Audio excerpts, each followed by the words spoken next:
หน่อยจัดยายสะจ่อยกินติก้อนน้อยจะจัดยายสะจ่อยกินบ่หยุดยังเฮ้ยเขาหมอว่าหยุดบ่กินตัวจังแพงหมดเวลาสะจ่อยกินยานางสิไปเฮือนดีนางสิเขาเฮือนดี3เฮ้ยเศร้าเทียงแรง3 เม็ดจ้าคิดถึงสิ่งบัดพี่น้องลงสบายดีสบายดีป่าลุง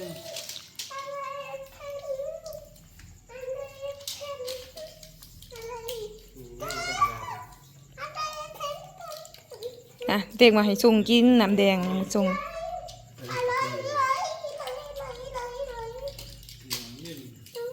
เมื่อนี้บ่แม่มาโอ้ยซูนโทรศัพท์การสั่นพอแห้งมึงคือใส่จอบอันนี้เฮ้ยมันลายเกินบ่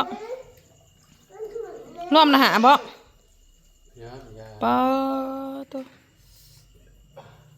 ก็กินเดียวเทเลเมตรมาเลยเห็นแพงเอาเลยตัว3 เม็ดนะยังเอาเลยแม่ตัว3 เม็ดนะโบไม่แท็กบ่ทันเอาเปิดนะแม่แม่นตีอ้าวเจ้ายังไม่ได้เอาบ่จะกินแล้วยังไม่ทันกินจักเทื่อกินแล้วกินอยู่ไส2เรียกเขาโอ้ยกินโลกกิน3 เวลาตัวหันน่ะเช้าเที่ยงแรงช่วงอื่นมัน2 เวลาแต่ตัวนั้นมัน3 เวลายังละเม็ดตัวนั้น3ตัวนั้นในกล่องละ3 เม็ดตัวนั้น3 เม็ดจะเม็ดแล้ว3บ่มัน3เลยก็พอ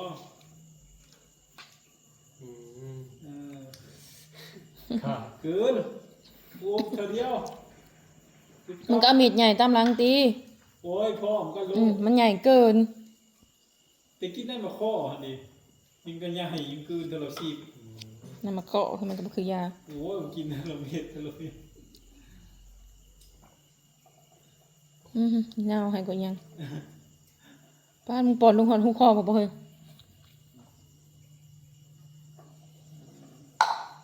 อยากข้าวมันเอาข้าวป่ะมันบำรุงตับตัวเนี่ยตัวกูจามิดนั่นมันเป็นยาบำรุงก็ใช่คือตอนนี้มันจีคือโปกไก่โปกกันเครื่องใน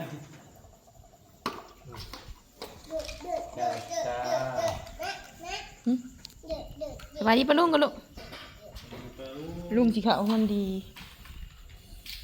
มีคนเสียอีกแล้วพี่น้องในหมู่บ้านยายเห็นงามเห็นงามนี่หนบตรงคือเพาะเห็นนะโดยเห็นดิสบายดีพี่น้องบอกว่าปลาลุงก็สบายดีพี่น้องเห็นดิลูกเห็นแล้วไว้เฮียนเห็ดไพ่มาเอาตังขึ้นสูงมันไปซื้อยาไปกระดกกระเดียดแถบบ่เอาขึ้นสูงบักน้อยนั่งมาได้ปั๊บลงมาได้ปะใช้ต่อเกี่ยวกับปลานะบ่ปลาลงในปลามันว่ามันว่านั่นมินนะฮะโถแต่มันแม่นบ่มันแม่นมินอันนี้บ่ปั๊บลงดูเพาะจับคนเดิมมันสีเด้งดึงอย่าเฮ็ดน่ะมันสูงโพดปั๊บลงดูเพาะ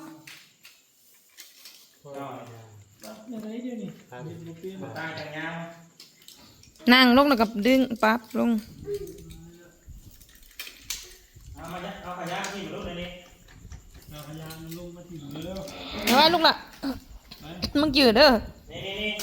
เฮ้ยผสมนะแม่น้ำนะผสมกินไหม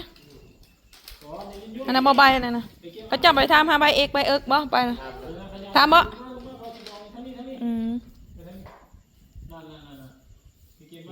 เพื่อนนี่บอกนี่ไม่พื้นนะกระดาษทิชชู่นะมาทีมลูกครับตอนนี้เลยครับเก็บมันในทีมที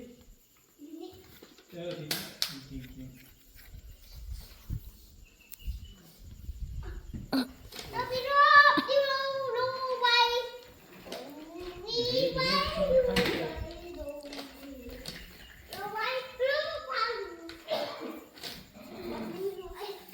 วันจันทร์เพาะจนมันลายตกอีมยังสักคือ2ใบ ตรวจเลือดจ้า เรื่อง ม ปกติบ่ จะตับอ่อนเพลียง มีแต่ตับเพียซื่อๆเนาะ แม่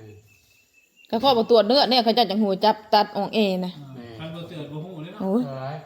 แต่พอเลือดปกติบ่พอ เพราะว่า คุณทำเลย ต้องกินแล้วพักกินอย่าง อย่างบ่กินเนาะกินแต่ผักเนาะ พักบกพักเป็ดก็ได้ ตัวของบ่ซื้อมากำละหาพักกีบหนึงเบิดแล้วเงินก็ล่าสุด ส่วนมี ผักบงมีบ่ บ่พักกบมาหน้า ข้าวเปล่า นมผ้าเอาแล้ว ผักแวนบ่ ฮะ กินผักแวนบ่ ล่าสุดเงินก็เบิดเรียบร้อย ถ้ามีโยมีกับอะไร จัก10,000เฮ้ยฮอด10,000อยู่ติประมาณ40 บาทเงินมึงกลัวเดียวนี่นะในใจ ติดโตบ่ เดี๋ยวเอาเงินไปให้เบิ่งอีกแล้ว อย่าเฮ็ดเจ็บคออย่าเฮ็ดอย่าพึ่ง ยอดชาติได้ เจ็บคอ ที่น้อยมันคือด้านมาหอดแต่เนาะ แม่นแล้วเขาว่ามันบ่จะ แค่ได้ว่ามันสู่เอาเลย เด้นั่น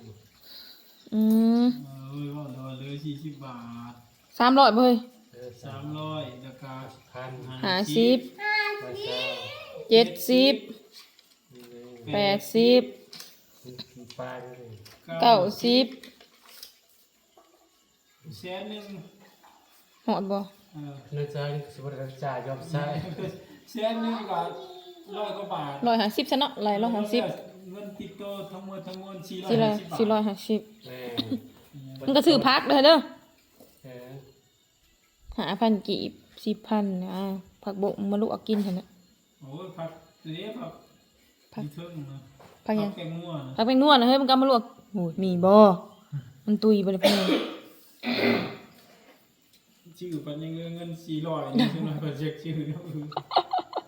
แห้งเลยพยัดเลย มาผสมน้ำเจ้านะน้ำตัวนะ มันก็พยัดแล้วเนาะเขาก็ห้ามมอเลย สังก็ให้กินผักป่าและผักกระโดดผักกระเดา ตะแกงขาขี้ เดี๋ยว คาราพักคารา เก็บไว้ดี ผักกระเดา ครับลองครับลองลอง ๆกินไปถึงชีวิตมันก็ ครับลองครับ ผักกระเดาผักกระ ตล เดา อดจ้า ผสมน้ำแดงผสมกินเนาะ ผักกระเดา เพราะมันห่านปิดบ่ได้บ่ บักคาโลบักคาโล เปิดบ่ได้บ่หมุนแล้วแหล้ว คาโคโล โอ้โหลงไปชื่ออยู่อนามัย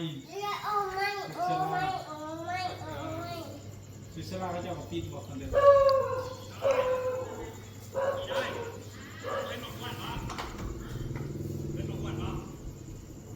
มันแค่ได้กิน มันสิไปหยังมันกินได้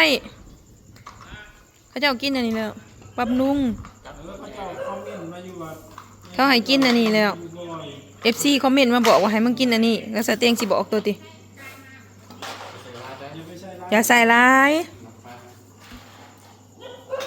ยังคิดคือเกิดแล้วมันบ่อยจะมาชำนาญใช้มืด ว่ากินผมไปว่ามันเพราะอะไร มันจะจ่วย อะไร ใส่อีก อีก ใส่ละลายนี่ก่อนนะ เอาลง ใส่ลงไป ลง ใส่ลงไป พอได้เฮ้ย เออ ใส่ร้ายมันก็บ่เป็นยาเลย ทับอ่อน มัน แอ มาหวานดอกคำเป็นมาว่าจังหวะเขาใส่อีกคนไอ้ยาใส่เลย เพื่อยาวเบิ่งก่อน นะคอลลาเจนเด้อ โอ้ย โอ้ยกินน้ำมันแดงสินะนะ พอจับน้ำ น้ำมันนี้กาแฟหวานเลยบอก ตับอ่อนแอได้ก็กินดีฮะ เขาจะให้กินน้ำแดงนี่เออ น้ำเพชรบอย โรดีโรดีโรดี มันอยากจางผมจัก บางเท้าเออ จิ้มมึงด้วย เห็นลุงปืนแล้วเออ รวยรวยรวย ดับหน้าแล้วเราไปเอาหน้ามันกินมันจะมีเงินเมีย กับฮีบอยเฮ้ยฮีบอย น้ำส้ม เออยังไงแบบเช้าหรือเปล่า เที่ยวบ่เห็นบ่กับปิดหนังแล้วบ่ นี่สบาย แท้นั้น ห้างค่าเขาเปิดอยู่ แต่ละห้างนี่ได้นี่ในบ้านน้อยบ้านห้างนั้นยายเคียวเด้มันหวานอยู่เอ้ยเอาใส่อีกนิดนึงค่ะ แม่งานโซพากระเมือ โดลีโด เด้อ ลีโด คือหูเมื่อสัพพินาแปลว่าคือหูแมวเทียนโทรบอกว่า คาเฟ่คาเฟ่คาเฟ่คาเฟ่ เสื้อหนูจักบอกเอาไว้จักมาจะไล่ตัวมาผิดเดียวนี่ว่ะ ก็ตอนชุบเจ้าสารวนกันแถวนี้พอบ้านประกาศแล้วนี่ พวกปากประกาศเนี่ยเขาหักบริสุทธิ์ใจเนาะ มันบริยินก็คอย พังนี่แหละโอ๊ย